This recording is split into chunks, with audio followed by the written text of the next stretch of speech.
classic Neeme Brad Owen pot here. Neeme mixing it up a little bit. Flops top pair. She just does it. Like, she makes much better than that with your king nine off. But she made up a bunch of the Vegas strong stickers that go on your window. 60.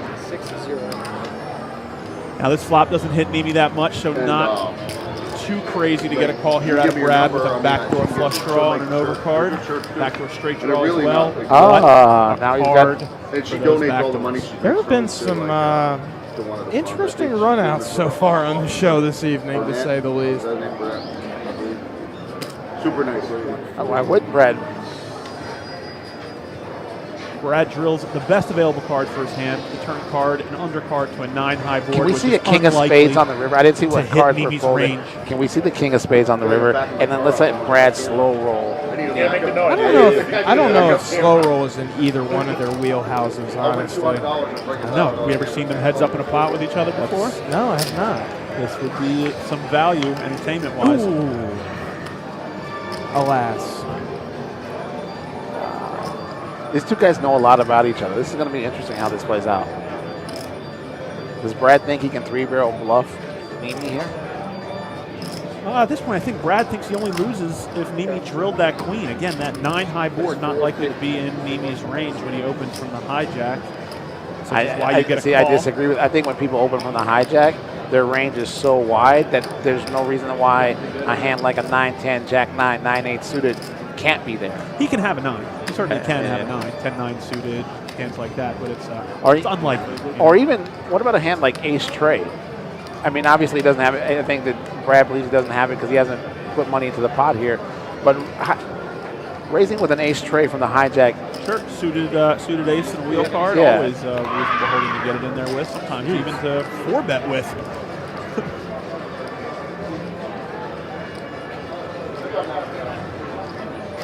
Interesting line for Brad here. Calls pre, check calls flop, and then just goes barrel. I get it. You pick up so much equity on this. Neeme calling station has been announced. Well, I tell you what, if that's true, it's going to serve him well here. Rock hard. What is it? Rock hard rain believes that 450 looks like it's a bluff, but that's the beauty of the bet because it does look like it's that polarizing bet we've talked about, right? It's either an all or nothing type of bet. Yep.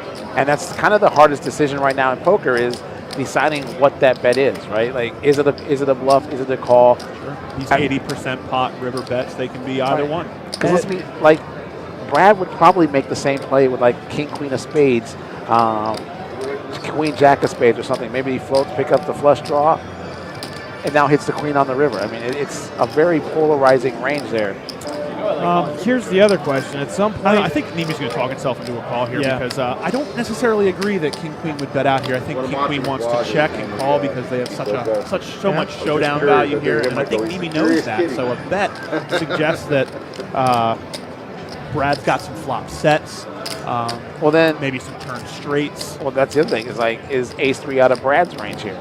And it's no. That's what Neeme's asking. Yeah, and he let it go. And the line that Brad takes absolutely does look like it could be a flop. We pick up jacks again. We're in the cutoff. Under the gun +1 raises to 50. The hijack calls. We should have the best hand. I 3-bet to 200. Andrew is in the under the gun straddle. He puts in the cold 4-bet to 500. If we look at what GTO Wizard says to do in similar circumstances, after we input the data for the initial pre-flop raise, the call, and my 3-bet from the cutoff, we eventually see what Andrew's supposed to be raising with, and it's pretty much all hands that we're flipping with or that have us dominated. Then somehow, Pocket Sixes is on an island of its own that's used as a bluff. If you're not familiar with GTO Wizard, it's a great tool that I use to determine what I'm supposed to do in cash games as well as tournaments at different stack depths for both pre-flop and post-flop play. It's extremely beneficial if you want to look up spots on your own that you're not sure about. I have a link in the description box below that'll give you 10% off if you use it to make a purchase. It folds back to me. Since we're deep and up against a strong range of hands, the best option is to call. We're heads up against a good friend in a big pot. The flop comes Queen 10-8 with 2 spades. It's an interesting one. We've got second pair, but we at least have a gutter to go with it. Andrew down bet significantly to 320. The main hands Andrew will have are aces, kings, ace-king, and queens. There are 16 total combos of ace-king. While there are only 15 total combined combos of aces, kings, and queens that Andrew could have, so it's actually more likely than not that we're currently ahead, especially if Andrew somehow put in the cold 4-bet with pocket sixes. Spoiler alert, he did not. Jacks is pretty close to the bottom of my range on this flop. I'll have sets of queens and 10s sometimes, and I may even have pocket aces that I'll occasionally be trapping opponents with by just calling the 4-bet pre-flop. I get creative, and I put in a small raise to 800. It could fold out hands with plenty of equity like ace-king that don't contain a spade. It should put pocket kings and even pocket aces in an extremely tough spot. I wouldn't be totally shocked to see aces or kings without a spade go into the muck. If I get called by aces or kings, I'll have control of the pot going forward, so I'll get to pretty much guarantee that I'll be able to see a river for only $480 more, whereas if I call, Andrew might bet a lot more than $480 on the turn with a hand like ace-king as a semi-bluff, and I'd potentially have to fold with the best hand.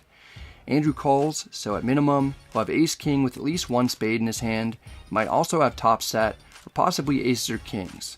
The turn is the 7 of spades. I don't like it because I could be drawing dead, or Andrew might have picked up a draw to the nuts. Plus, hitting the jack of spades or 9 of spades may not help anymore. Andrew checks. I'm trying to get the showdown as cheaply as possible. I check back. The river is a miraculous 9, giving us the straight. It is the 9 of spades though. There's 4 to the flush out there. If Andrew isn't holding a spade, we'll have the winner. We won't be getting the showdown for free though. Andrew bets 600. Even though we've improved, it's tough for us to be good here. I fold face up. If it were any other 9 in the deck, I wouldn't have to let it go. Andrew's nice enough to let us know he wasn't bluffing. He especially liked the run out, but he had us beat the whole time anyway with pocket aces and the ace of spades.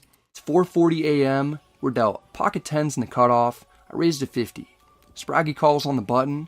Andrew seemingly keeps picking up strong hands against us. He 3-bets to 300. We haven't flopped any sets today. Now seems like a good time to do it.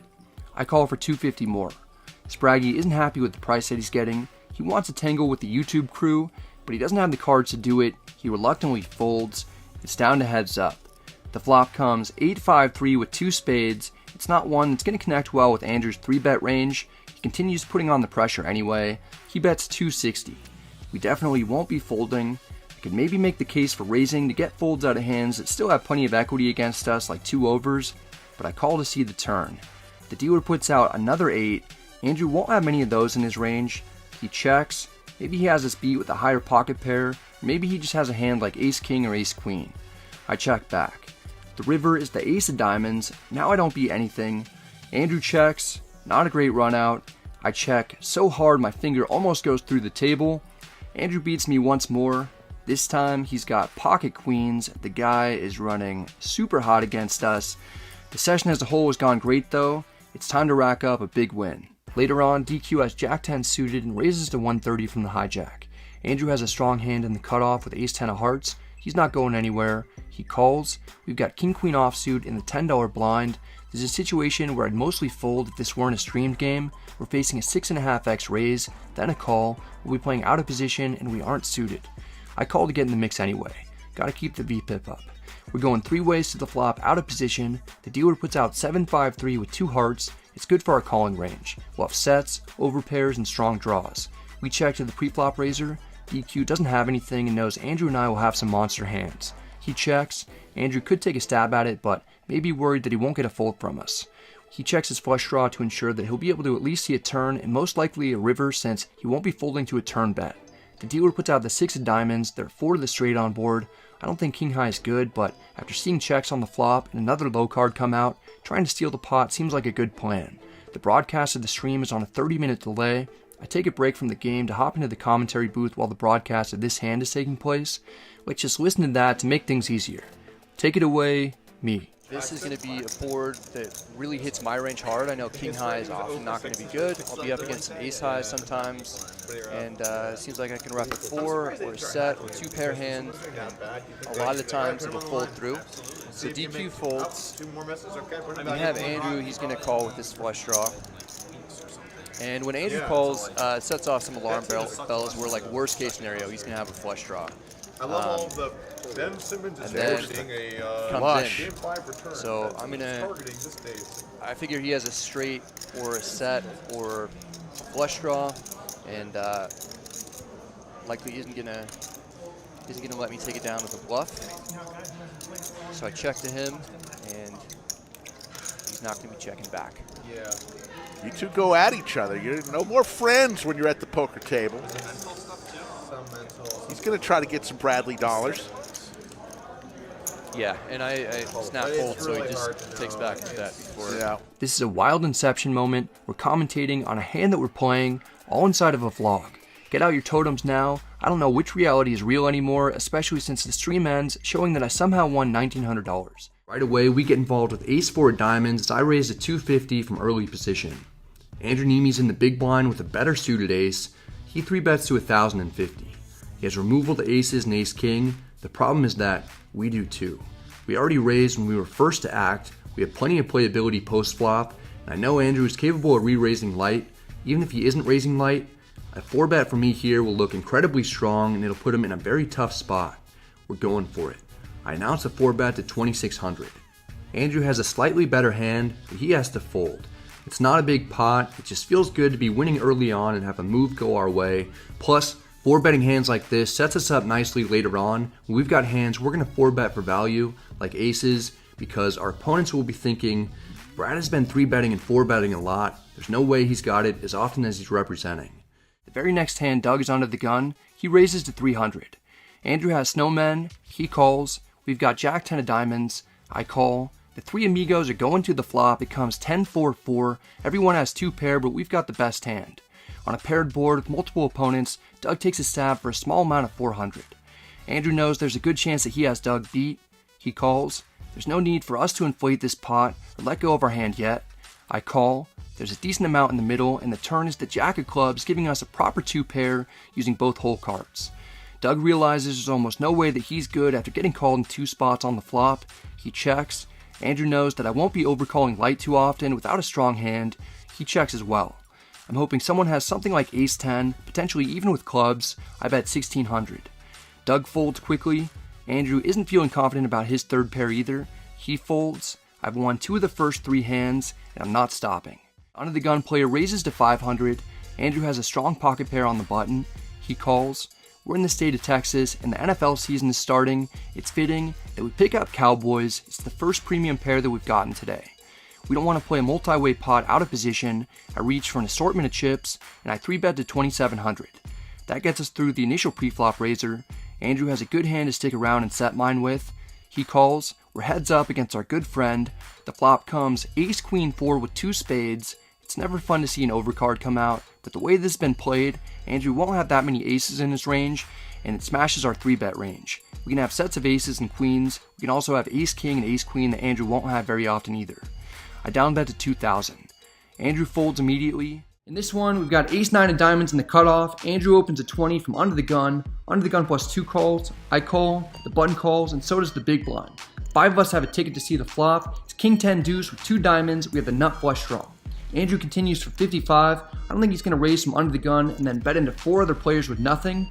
Under the gun plus 2 folds. Since I think Andrew's strong, I flat. The button flats, the big blind folds. 3 of us are still battling. The turn is the 8 of spades. Your boy Andrew bets 160. I call again. The button folds. It's heads up. The river is the 10 of hearts. It's not one of the red cards that we wanted to see. Andrew checks. I have some value with ace high in case I'm up against a lower flush draw or a hand like queen jack or jack 9. I check back. Turns out that my ace high isn't quite good enough. Andrew has ace jack offsuit. He's a busted straight draw, but he wins it. We brick another big draw against him.